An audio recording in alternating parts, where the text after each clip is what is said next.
நம்ம அவ்வளோ கஷ்டப்பட்டு நான் வண்டி ஓட்டி வருவேன், அவ்வளோ சிவியராக நான் வருவேன். ஆனால் அவங்களோட பேசுறது வந்து நம்ம சார் இது மாதிரி பேசும்போது இவன் டிரைவர் தானே, டிரைவர்கிட்ட போய் என்னத்தை பேசுறது, ரெஸ்பான்சிபிலிட்டியே இருக்காது, ஒரு அங்கீகாரம் ஒரு மரியாதையே இருக்குது. ஆனால் சில பேர்லாம் இருக்காங்க ரொம்ப ஆம்புலன்ஸ் டிரைவராக வணக்கம் வச்சுட்டு போகிறாங்க, பெரிய பெரிய சீப் டாக்டர்லாம் வணக்கம் வச்சுட்டு போவாங்க. சில பேர் ஒரு சீப்பாக ஒரு டிரைவரா அப்படின்ற மாதிரி ஒரு தோட்டத்துக்கு போயிடுவாங்க. அப்போ எவ்வளோ கஷ்டமாக இருக்கும் உங்களுக்கு? ஏன்னா ஒரு பக்கம் பேஷண்ட் இருக்காங்க, அவங்க ஒரு இக்கட்டான சூழலில் இருக்காங்க, அவங்க ரெஸ்பாண்ட் பண்ணவே மாட்டேங்கிறாங்கன்னா எப்படி இருக்கும் உங்கள் மனநிலை? ரொம்ப எனக்கு நல்லா கண்ணே கலங்கி கண்ணு கலங்கின ஒரு சூழ்நிலைலாம் வந்திருக்கு.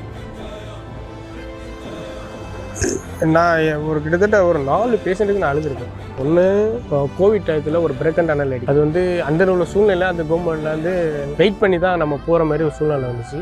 ஸோ அதனால் வெயிட் பண்ணிருந்துச்சு. அந்த பிரேக்கண்டாக இருக்காங்களே அவங்க ஹாஸ்பிட்டலில் டக்குனு ரிசீவ் பண்ணி கொண்டு போக முடியும்னு சொல்லிட்டு ஒரு கண் கலங்குற ஒரு விஷயம். ட்ரைனேஜில் விழுந்த கேஸ், இன்னொரு கேஸு போய் அட்டன் பண்ணி அவரையும் காப்பாற்றிருக்கலாமே, காப்பாற்ற முடிய சூழ்நிலை வந்துச்சு.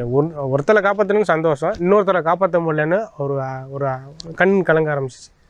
ஸோ அப்போ அந்த பேஷண்ட் அட்டண்டரே வந்து என்னை வந்து தட்டி கொடுத்து கொஞ்சம் போனார். சில கேஸ் எல்லாம் பார்க்கும்போது ரொம்ப கஷ்டமாக இருக்கும். நிறையா கேஸு வரும், சில கேஸெல்லாம் பார்க்கும்போது ரொம்ப கஷ்டமாக இருக்கும்.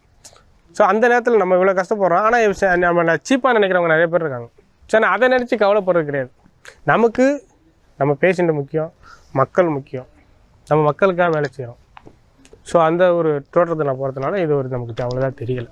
திருச்சிக்கு போயிட்டு வந்துக்கிட்டு இருக்கும்போது வழியில் ஒரு ஆக்சிடென்ட் ஆகுது, ஒரு ஆக்சிடென்ட் ஆகி நடக்குது.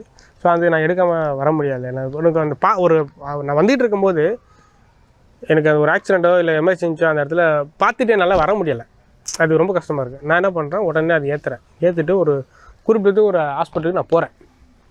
அங்கே பைபாஸில் அவ்வளோதான் ஸ்பெஷலிஸ்ட் ஹாஸ்பிட்டல், ஒன்று சென்னைக்கு வரணும் இல்லை திருச்சிக்கு போகணும். ஸோ நேர்பை சின்னதாக ஒரு ஹாஸ்பிட்டலுக்கு போகும்போது அவங்க எடுத்துக்கான வாய்ப்பு இல்லை. ஏன்னா ரொம்ப பயம் அவங்களுக்கு. என்ன அப்படின்னா போலீஸு கேஸ் ஆயிரும் அப்படின்ற மாதிரி ஒரு டேட்டுக்கு போயிடுறாங்க. அதனால் அந்த பேஷண்ட்டு இறந்துடுறாங்க. அதுக்கு பிறகு நான் போலீஸுக்கு கால் பண்ணி அந்த பேஷண்ட்டை ஹேண்ட் ஓவர் கொடுத்துட்டு வரேன். அது ஒரு ரொம்ப கஷ்டமான சூழ்நிலை ஆயிடுச்சு எனக்கு அன்றைக்கி. எனக்கு புரியலை, எனக்கு ஏன் போலீஸு கேஸ் ஆகும்னு எனக்கு புரியல. எனக்கு ஒரு மருத்துவமனை அப்படின்னா எல்லா கேஸும் தான் ஹேண்டில் பண்ணும். போலீஸு கேஸு நல்ல கேஸு அப்படின்னு நான் பார்க்க முடியும். போலீஸு கேஸு தான் ஆகும். போலீஸ் கேஸுனால ஆகிறதுனால என்ன ஆக போகுதுன்னு எனக்கு ஒன்றும் புரியலை. இதுதான் எனக்கு மெயினில் கேள்விக்குறியாகவே இருக்குது. ஸோ அண்ணன் கர்ணன் அவர் சொன்ன மாதிரி இது எல்லாமே அவருடைய அனுபவத்தில் அவர் பார்த்தது. ஸோ இப்படி சில தனியார் மருத்துவமனைகளில் நடக்குது அப்படின்ற விஷயங்களை வந்து அவர் முன்வைக்கிறார் அப்படின்றதெல்லாம் புரிஞ்சுக்க முடியுது. ஆனால் நீங்கள் சொன்ன மாதிரி நிறைய மருத்துவர்கள் ஒரு மகத்தான சேவை செஞ்சிட்ருக்காங்க.